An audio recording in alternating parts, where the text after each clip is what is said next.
Welcome to the Elusive Truth of the Rich and Larry Show. Thank you for joining us. Today I called Gary to see what he knew about 12/20/2020. So have a seat while we go down the rabbit hole. Rich. Good afternoon, Gary. How are you doing? Hey, what you up to? What's going on with this? I just happened to look at the date, 12/20/2020. Wow, yeah, that's pretty unique. Right before this big shift of the paradigm that's taking place tomorrow. The only thing that I actually saw or heard anything about is that President Trump says January 6th he wants everybody in Washington, D.C. That's because he's going to declare himself president, and not him. The Electoral College is going to declare him president because he's gone about everything the legal way, so there's no arguments. Right. And the left is not going to want to accept it. No, they're not. It's going to be a beautiful day when he says that, and he's going to have at least 1 million Trumpers around him. Wow. How did you hear there was going to be a thing on the 6th? Salty Man. Okay, Salty Man. Yeah. Yeah, no, but I saw the Salty Crackers. He was talking about it, and somebody showed a couple tweets that the president made. Apparently him saying, hey, everybody be January 6th down D.C. here. That's our day that he's back in, and that's only the beginning of the work that needs to get done. Right. The other work is dismantling the cabal and getting them thrown in prison. They've been running humanity their own for 1,000 years. I must have been like an ostrich with my head in the sand because we all have been super brainwashed, is what it amounts to.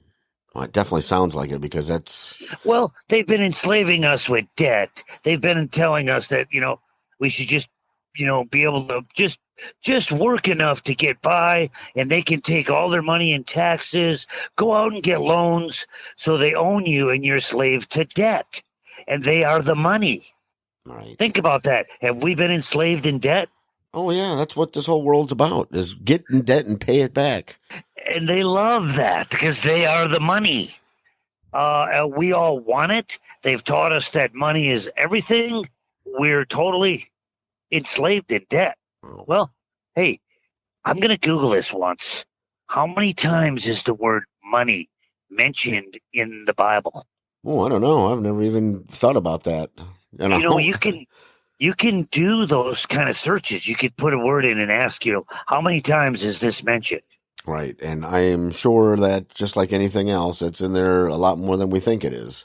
Yes. So what was Jesus telling us is they teach it in all synagogues, and other religions don't teach about money. We didn't know jack shit or how much my dad made or money and thing till we were later in high school, or it was almost a thing. You don't talk about money. You don't ask someone how much they're making.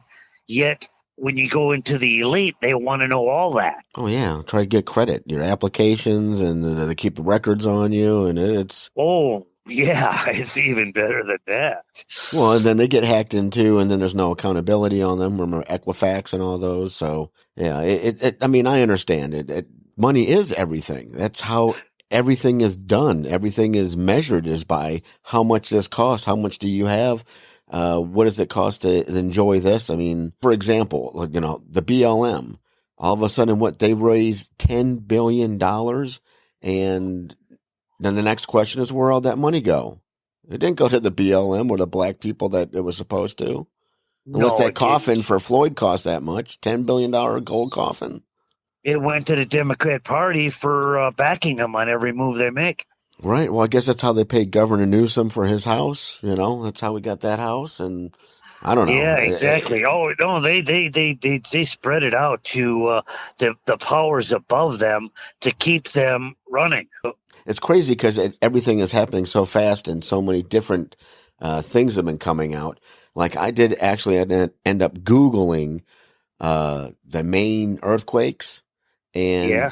And they were just saying, yeah, it was, the Canadian border, blah, blah, blah, 4 miles underground or something crazy like that. And, but when you read the comments, oh my goodness, Larry, I swear you must have did the comments because there's 50,000 Chinese dead, Oh, and then it brings up. I don't necessarily believe that one. But I then, think you I know, think they threw that out there as a look what these nut jobs are actually believing.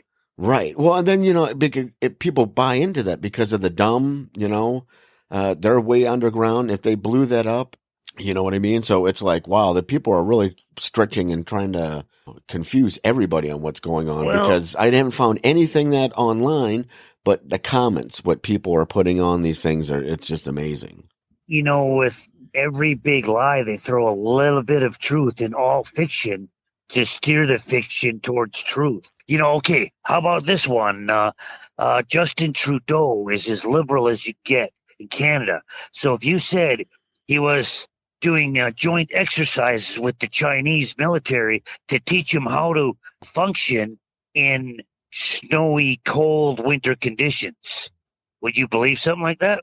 I've been reading and hearing a lot of things, as you were saying, that he's very friendly with the Chinese, like the Bidens are, and they are doing joint military exercises because why would there be even Chinese near us?